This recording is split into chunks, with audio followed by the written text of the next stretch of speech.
Albatta bu yil xatosi bo'lsa kerak. O'zi shundoq ham chiroyli.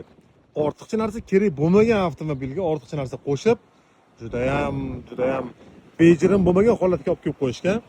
Bu Toyota Land Cruiser 300 talikni VXR eng maksimalniy komplektatsiyasi va ahamiyat bering, nimadir bu joyda Nito turibdi, meni bilishim bo'yicha yoki menga shunaqa tuyulyapti. Agar sizlar ham sezgan bo'lsanglar, izohda buni belgilab ketsanglar bo'ladi. Men nima haqida gapirayotganimni, ABS haqida gapirmayman, uning tepasiga gapirmayman. Nimadir Nito bu joyda men ko'rsatib o'tdim.